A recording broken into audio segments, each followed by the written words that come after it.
This is the end, Ichigo Kurosaki. Move. I have to move. Move! Damn it! Why am I here? Why have I come all this way? It's all for nothing if I don't win! I want to win. Alrighty guys, so I'm going to do this review. Not a live reaction because I don't have the time, and it'd be nice to do a live reaction to it. But I think it's better just to wrap it up very quickly, you know, because a lot of people probably are doing their reviews on it as of right now.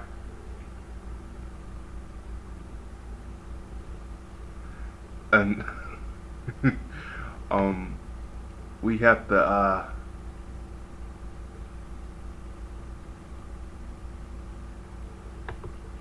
I'm sorry guys, I'm just reading this video.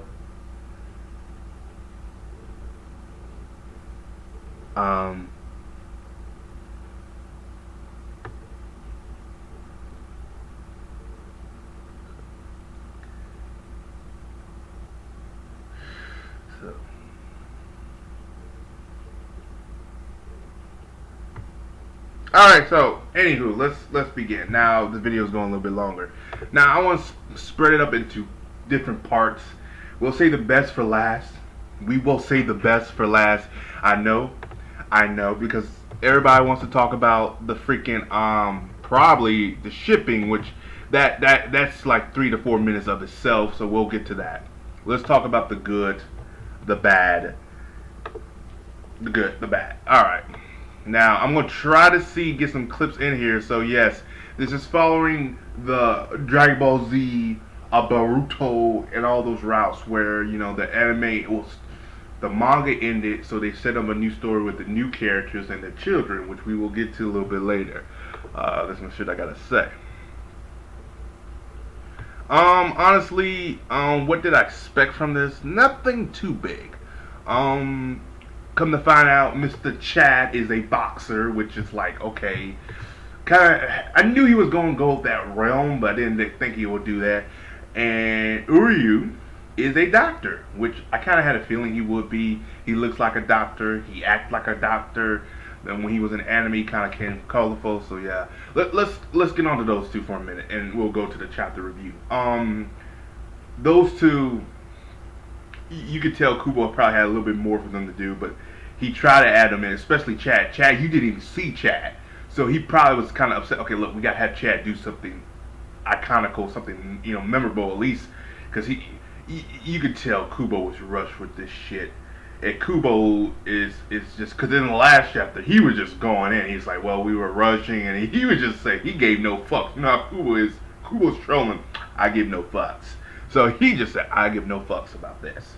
So yeah, I'm like, because you could tell, I feel really, really bad for those two characters. Because if you're a fan of Bleach, if you watched it from the anime, those two characters were a criminal point in the fucking anime, like the first two.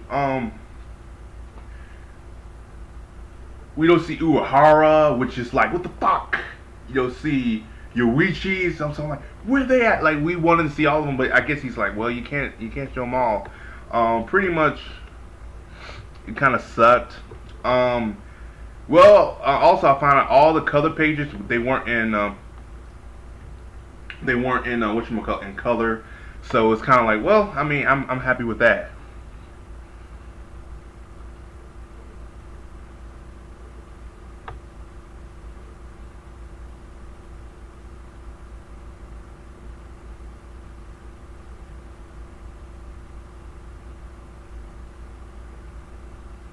And then just now Ichigo. Let's get on to this. I think this is Katsuki's.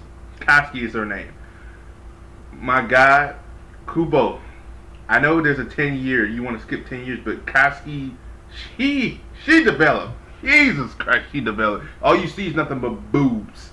Like, I'm like, Kubo is the master of making giant boobs. From Orihime to her name is escaping me right now. And then you see Orihime with her boobs right there. Just crazy. But let's get on to Koski. Jesus Christ.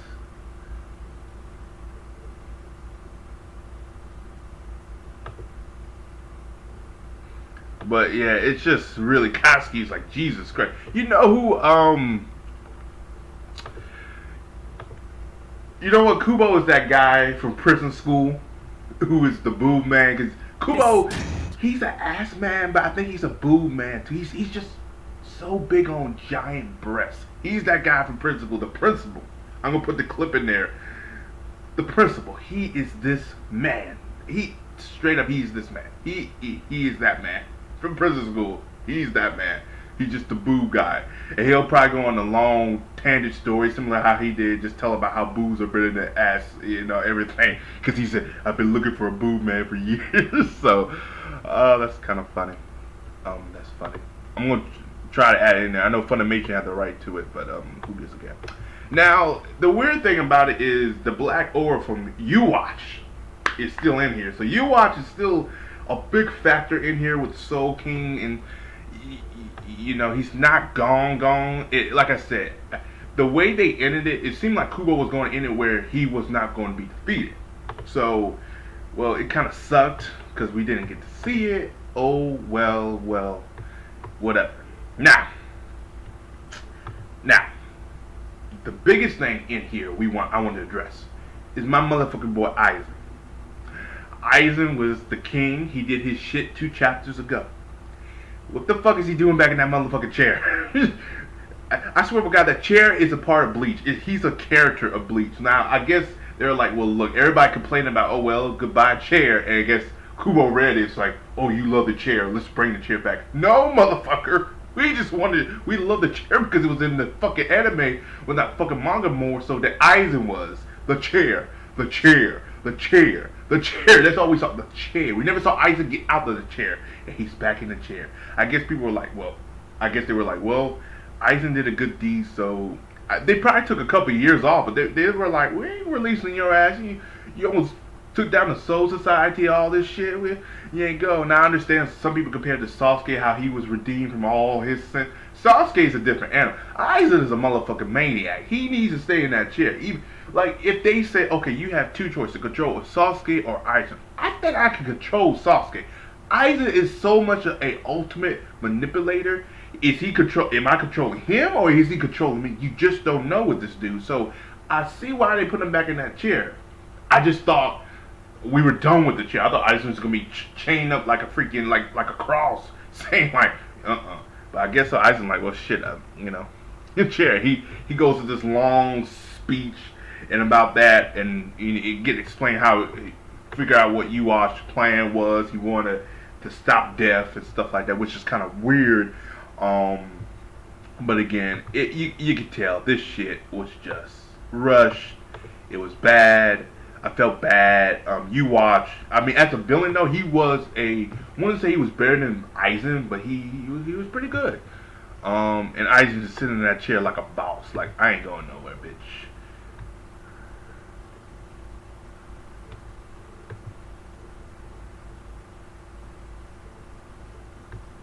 Now, let's get on to the pairings. The pairings. I told you the video is going to take majority of this time. Now, the pairings of Ichigo and Orihime. Now, I'm be out here. I do not like Orihime as a character. I think she sucked. She brought nothing to the show for me other than being a damsel in distress. And then I rewatched Bleach a couple months ago, and she was being captured for her powers. But we get to Hectamundo, and they get her. She's not used ever again. Like, they never brought it up again. So, and then I saw like a page of like unanswered story plots in Bleach. Bro, Bleach got some. If they ever do a sequel, maybe they could address some of those issues in there. Not all of them, just some of them, like the big important ones, just the important ones, not all of them. U-Watch is one of them, but I'll do a separate video on that. But I think her name is Habaraki Ichike, something like that. That is Renji's and Rukia's daughter. Renji and Rukia, I knew that was coming. I just knew it because the way there was hinted at it, there was a past relationship there. Granted, I didn't like it. I thought Rukia should be with Ichigo. I'm cool with. Here's the difference between this parent and Naruto parent. Sasuke should never end up with Sakura. Sakura shouldn't end up with nobody. She is a bad. There's characters that you just think to yourself, she don't deserve it nothing because she kept going back and forth. At least for Orihime, she stayed with Ichigo. She didn't go back and forth. And Rukia, it was kind of like you didn't know, but she was kind of like a well-written fucking character that you couldn't really hate her. You can say what you want about Kubo and how he likes to draw boobs, his boob fetish. When it came to the female characters in Bleach, they were somewhat well written. Some were, not all, but they were well written, like the main ones. Rukia was one of them. Well, excuse me, not well written, but they had I guess you could say they had a substance for the story. With Sakura, she was just there to be there. Sometimes, after times, I'll be saying, well, there's no need for you. You can go. Just be a doctor and go under Lady Tsunade, just be a doctor. But most of the Naruto female characters, they are written like crap. So I'm kind of happy that Orihime, well, Rukia was a well-written character. But beside the point, the pairing between Renji and Rukia, I don't hate it, but I don't like it. It's a hell of a lot better than Naruto and Hinata. Hell, I could say fucking Renji and Rukia had a little bit more development in their relationship than Naruto and Hinata fucking did. Correct me if I'm wrong. Hopefully the anime fillers do correct some of that, like give the development, but again, that's Naruto to Bleach. I'm going on a tangent here, but I'll make it quick and short. This video gonna be real long anyway, so I said it anyway. I told you this is gonna take 3 minutes. That's why I say the best for last. Ichigo and Orihime's son. I'm gonna try to get a clip. Kusaku Kusuke. Ichigo Kurosake. Or Kuros. You know what? I'm just gonna call him Kurosake. Kazaku. Yeah, it's weird because the way I'm reading it, because it's like his last name is first, and his first name is last, which is weird.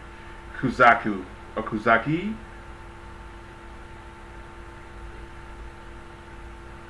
So it's weird. Anyway, this is what we're going to do.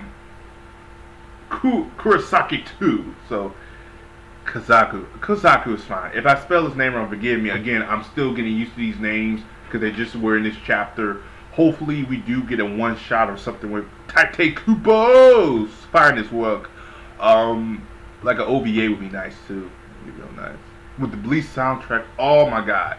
So we come to find out that his son is also a Shinigami as well too. Got the same sword and everything, and it's so.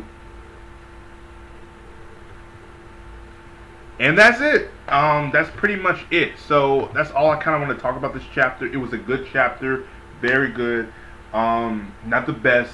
Again, this was rushed. If you read up with Bleach, if you heard the stories, if you don't know, Shonen Jump, the manga publisher, rushed the hell out of this anime, and you could tell by reading it, you could tell by looking at it, glancing at it, it is a rushed product. This anime, well, excuse me, not anime, the manga was rushed, very rushed. It wasn't that good. When we got towards the end, you could tell a lot of shit was left out and stuff. Honestly, if you want my opinion on it, I think they should have done something different with it. They should have actually worked with Kubo and gave him a set date. Say, look, your anime will be ending in 2016, so you have to wrap it up. If he would have knew that, I think a lot of this shit would have been wrapped up. But you could tell no one told him shit, and this is what we got. Then that announcement, which was a live action fucking movie, which is like, what the fuck? Again, I don't even think Kubo wanted that, because I remember Kubo said he does not want his anime, or excuse me, his material to be live action, because it just doesn't work. The story itself, you can do live action.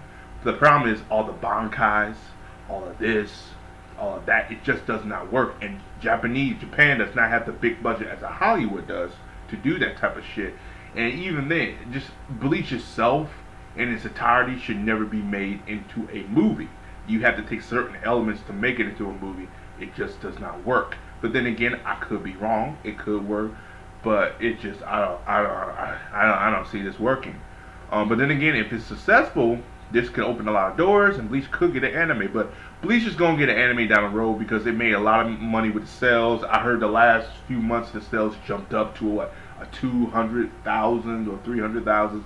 So that really does add to it. So hopefully an anime is getting produced. Because over here, it doesn't cost like in Japan doesn't cost them an arm and leg to make an anime compared to over here in the damn States, which you're trying to make something animated.